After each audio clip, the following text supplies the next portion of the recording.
ใจบุญทุกท่านนะครับวันนี้ครับผมเป็นเจ้าของ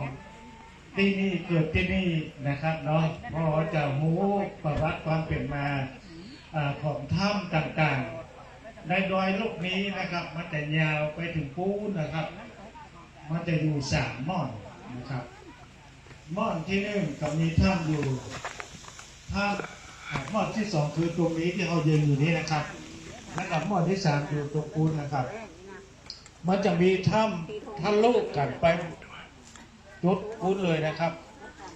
เพราะว่ามีคนเฒ่าคนแก่ที่เพิ่นเสียชีวิตไปแล้วเพิ่นเล่าฟังว่าหน้าหนาวเมื่อใดที่หนาวจัดมันจะมีไออุ่นของน้ำไปทะลุที่ถ้ำตรงนี้นะครับตะวันตกนี้เป็นไอออกเหมือนต้มน้ำนะครับคุณนายเหมือนต้มน้ำร้อนการน้ำร้อนเนาะมันจะไปพุ่งลุยอย่างนี้นะครับคุณว่าอันนี้เป็นเรื่องจริงมีแต่นะครับ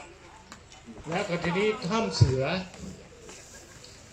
เอาถึงว่าถ้ำตื้นก่อนนะครับถ้ำตื้นนี้มันจะมีอยู่ถ้ำน้ำอยู่ตรงลุ่มถ้ำที่2ทักออกมาประมาณ50 เมตรอาจจะเป็นถ้ำตื้นก็ลักษณะของท่านจินตนาการดูว่ามันจะมีก้อนผ่าใหญ่มากเลยแต่แล้วก็จะมีงูเข้าไปนะครับประมาณ20 เมตรเนี่ยทะลุเข้าไปในเอาส่องเข้าไปกับทหารอยู่ตอนนี้พระเจ้าก็กลับปฏิบัติธรรมอยู่ทำได้สำนักปฏิบัติจากข้านะครับศิษย์ของครูบาเพิ่นมาสร้างปฏิบัติธรรมไว้นะครับแล้วกับตรงนี้เป็นถ้ำเสือเพิ่งจะมาเปิดโดยพระอาจารย์หนุ่มเพื่อมาเห็นว่าความสำคัญกับถ้ำนี้ก็จะสำคัญเนาะความเป็นมาคืออีพ่ออีแม่อุ้ยหมอนคนหลอกบอกว่าแต่ก่อนป่านี้เป็นป่าใหญ่ป่าทึบแล้วก็ไล่ยิงเสือเอางัวเอาควายเอาหมาเนาะผมว่าจะเอาหมาโล่นเข้ามาเนี่ยมันเป็นหายแซบเลยเพื่อนเป็นจะได้ตั้งทีมงานขึ้นมากับมาตรวจสอบ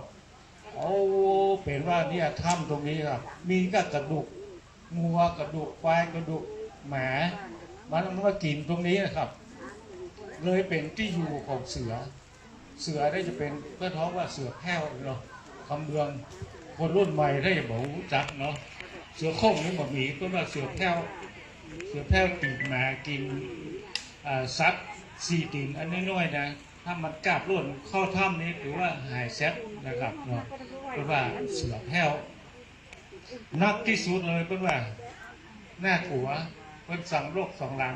ไปใกล้จะไปถ้ำเสือนี่ไปแล้วถ้าคนนี่มันกัดขย่ำคำเดียวแล้วเพราะว่าอุ้ยมอนบรรลุฟังเนาะก็เป็นตำนานก็จ